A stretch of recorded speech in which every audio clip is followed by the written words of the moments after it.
You're listening to the Creative Process Podcast.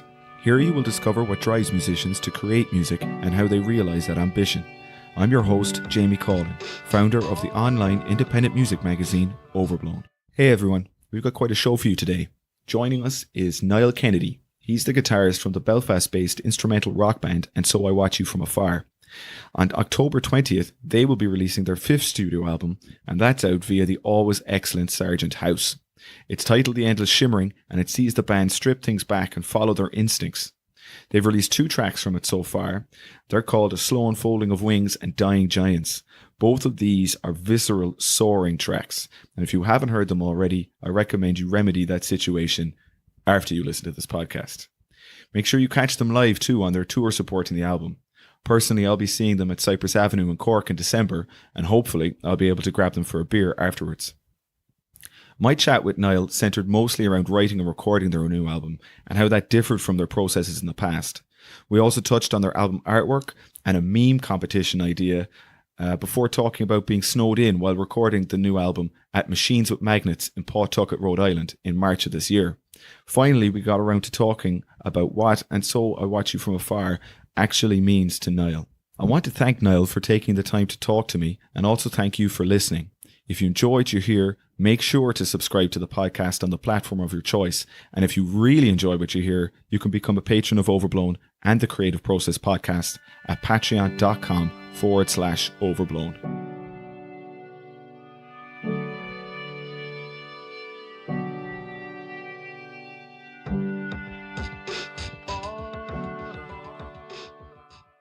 Let's start with one of your recent singles, A Slow Unfolding of Wings. How was that song written?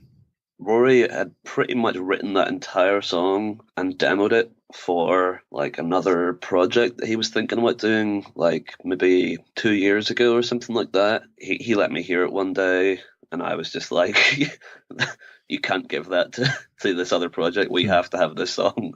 So I spent like a good 6 months of just berating him and kind of convincing him to let And So Watch You From Afar have that song. Obviously, after a while, I got him to give in, and then we were able to take it into the room and kind of develop the song. But most of the parts were there.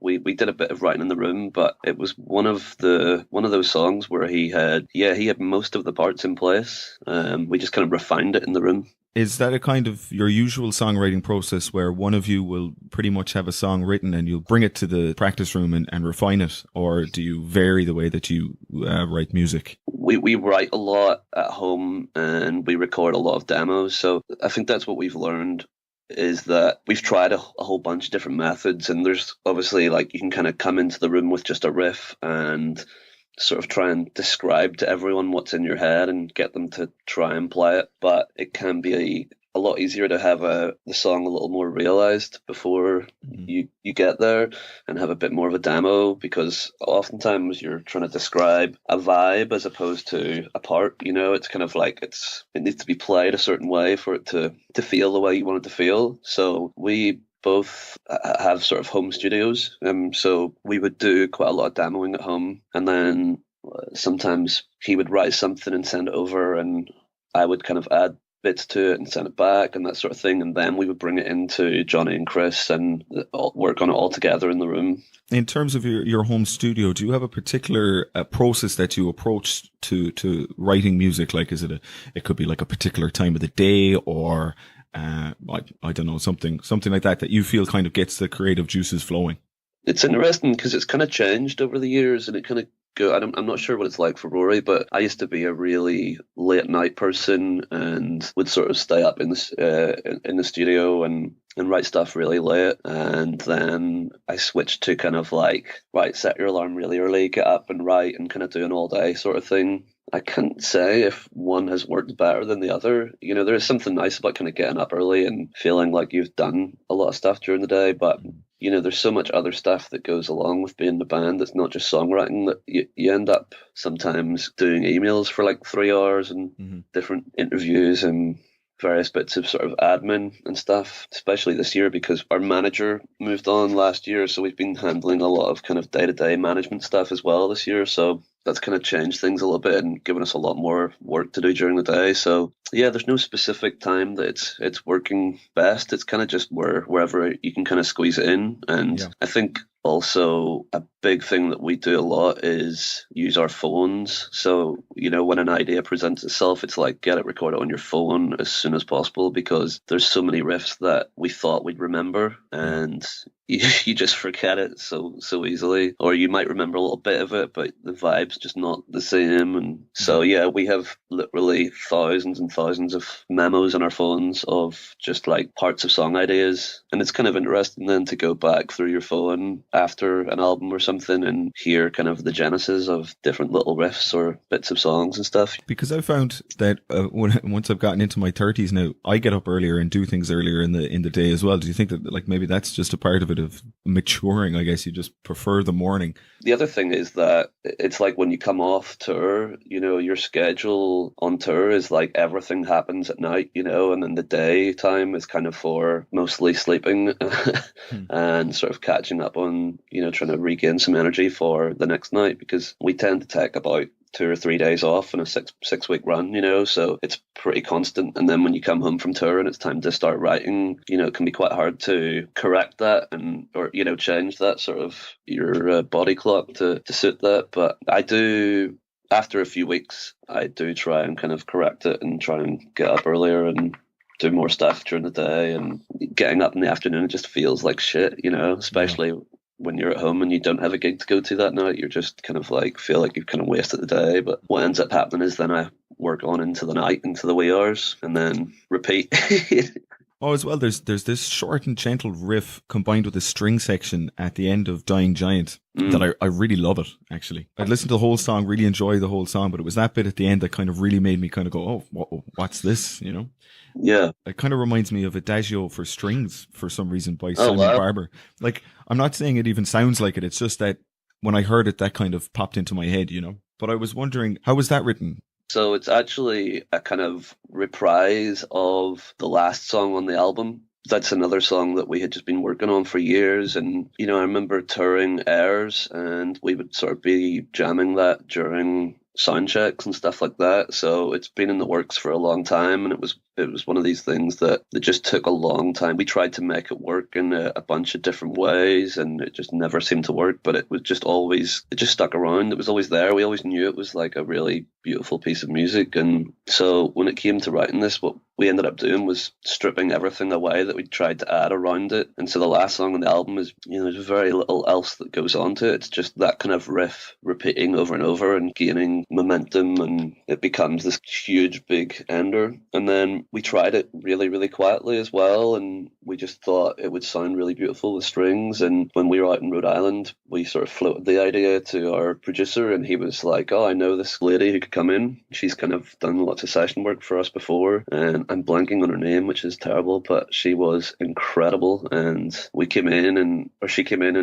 and she just did it in like a matter of maybe 2 hours. She just like got exactly what we were going for straight away, and just layered up that entire string section on her own with us singing the melody to her. It was crazy, and it was exactly what we wanted it to sound like. It must be very satisfying after playing around with something or a piece of music for years and years and years for it to finally come together and work. Definitely, and a big phrase that we kept, it was a bit of a mantra for this album, was don't gild the lily, and don't try and overdo something that's really good. If something's really good, then like not feeling like you have to keep adding things to it, which we have a bit of a habit of doing. I think definitely in the last few albums, there's been a lot more of a kind of like experimentation thing happening in the studio. And if an idea comes to you, just try it and record it, and it goes down, and you end up having like, I think there was some songs in the last album that had like 140 different tracks on it, which is insane. This album is way different. We wrote everything and exhausted all possibilities of what we, for each song. So when we came to record it, we recorded it in like 5 or 6 days or something like that. There was no part of us that was like, oh, this needs something else. That I think that happened like 1 or 2 times with that string thing, for instance, and maybe a little other couple of things. But for the most part, we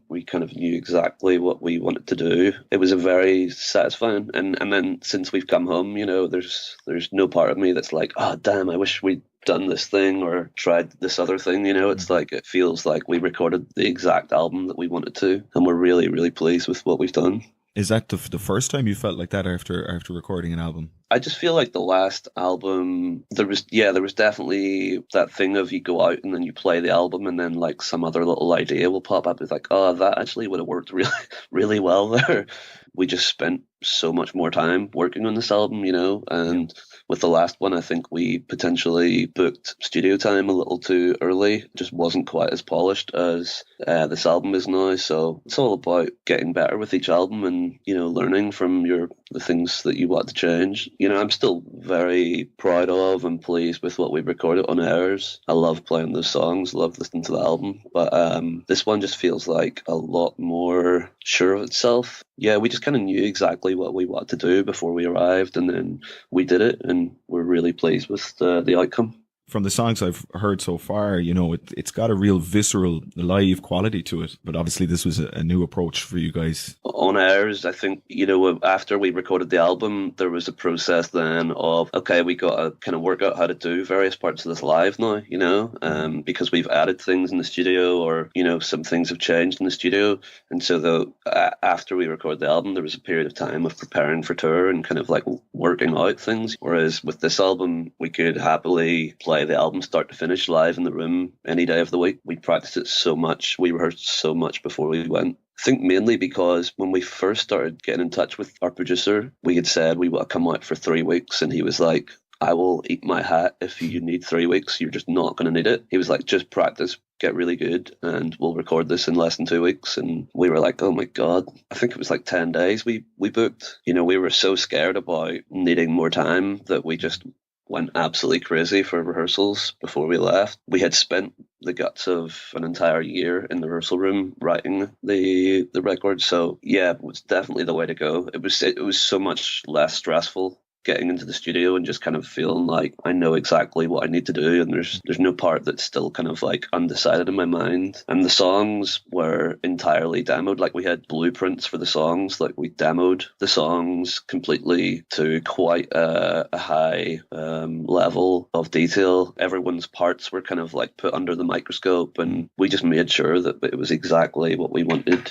You know, speaking of your live performances, you guys are kind of known for your quite hardcore live performances. It's quite engrossing. And when you're writing songs, do you take this into consideration? Do you think to yourself, how is this going to translate live? Not so much, really, but there's definitely moments when you're writing when you think, this will be really good live. You know, there's other songs where you think this will probably be more of an album track than something because, you know, now there's 5 albums, so putting together a set list that's going to please everyone is really difficult. So you can only really get away with playing 3 or 4 new songs before people start getting bored. So yeah, I don't think we kind of like actively set out to write something that will be a killer live song. It just kind of happens. I mean, the main thing is that we're writing music that we're really excited about, and aggressive, lively, like rock music is something that inspires us and excites us. So that's just going to come out, you know. I think it would be out of the question for us to write an album that was all acoustic songs. Mm-hmm. Or, you know, so all ballads or something, because it just wouldn't be inspiring to us or exciting to us. Moving on to song titles and album titles, how do you come up with these? For instance, where did the album title The Endless Shimmering come from? Generally, what happens with titles is that when we demo something, we'll give it a ridiculously named working title, and that'll stick around until it comes time to like record, or just after recording the album. But all throughout the year, we will all stick different names into the notes on our phone. You know, just anytime you like see a phrase you really relate to, or something that inspires you, or a word that sticks out, you know, anything that kind of is semi-inspiring. And then when it comes to naming the songs, we just have like a big page of all these different, you know, words or sentences or phrases. And then some stuff just really resonates with everyone, and it, like, you know, it's like, oh, that really feels like this to me. It's just kind of like a bit of a refining process until eventually everyone feels happy with it, you know. I suppose because we're not really much of a lyrical band, you know, it's a bit different in that it's a bit like maybe naming a painting or something like that. You know, it's it can be a little more abstract, or there's a bit more room to have a little more creativity with it.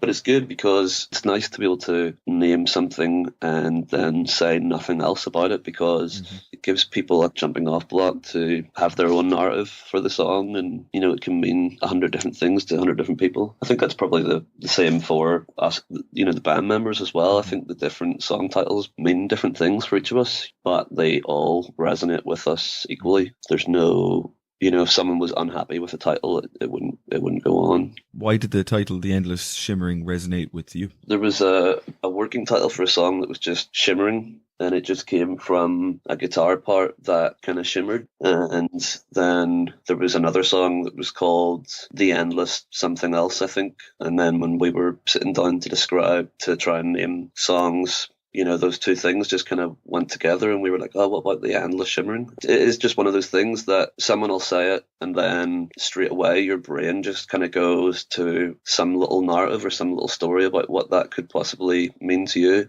And I think for everyone, it just did that, it just resonates and creates a little story. That's kind of enough, I don't think there needs to be any more to it than that.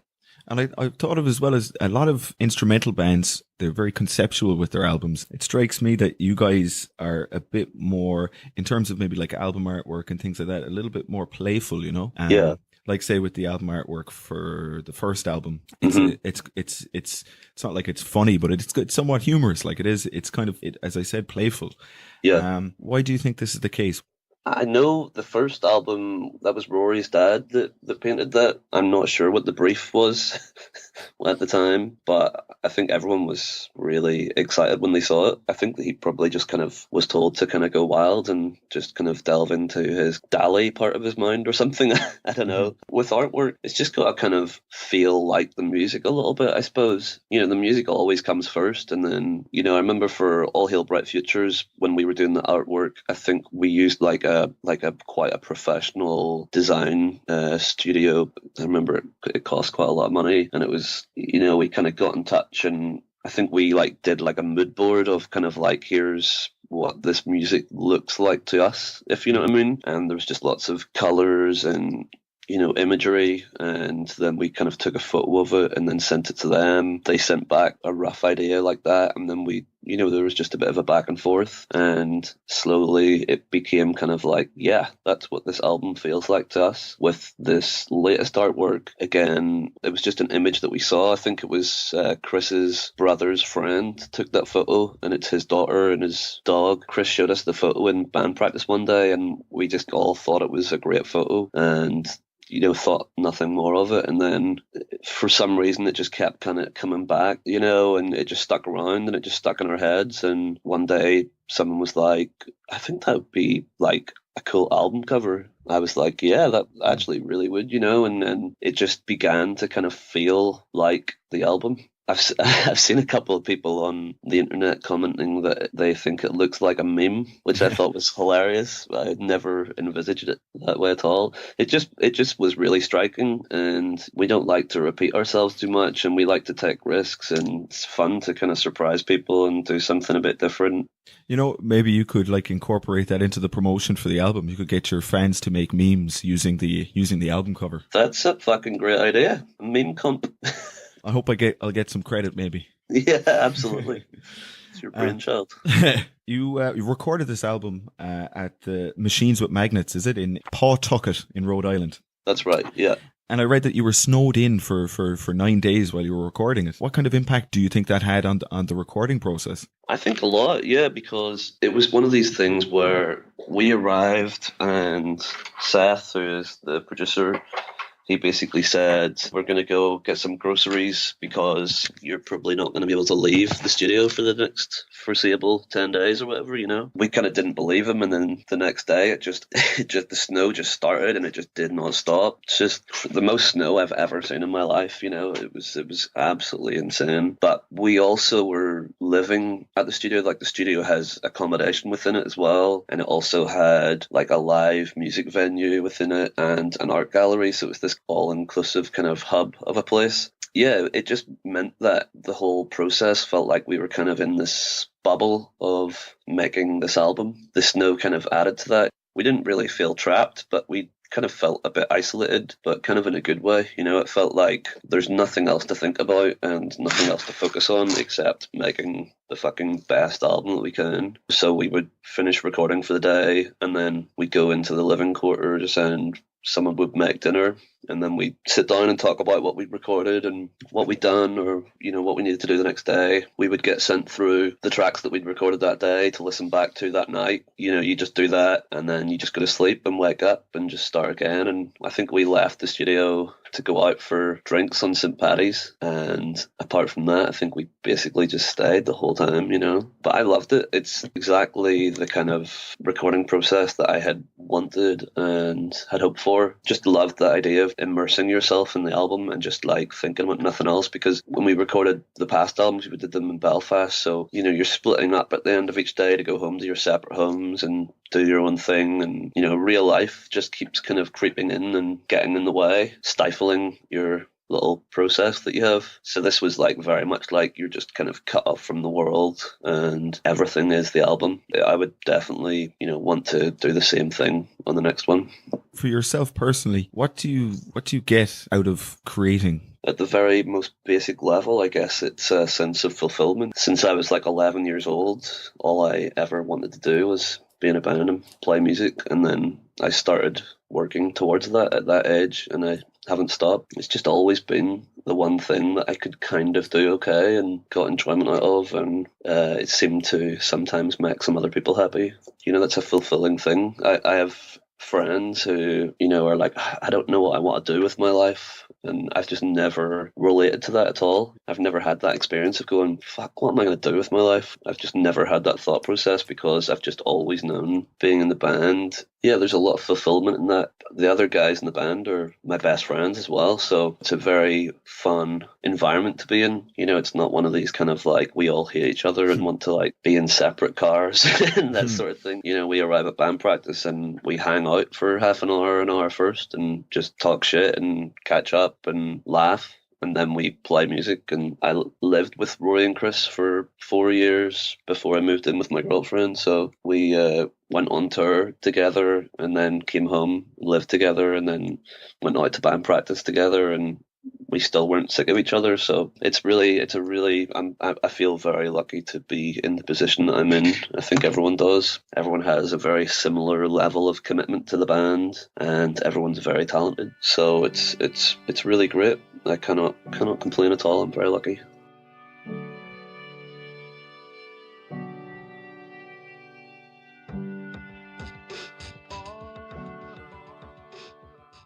A big thanks to Niall from And So I Watch You From Afar for talking to me, and a big thank you to you for listening.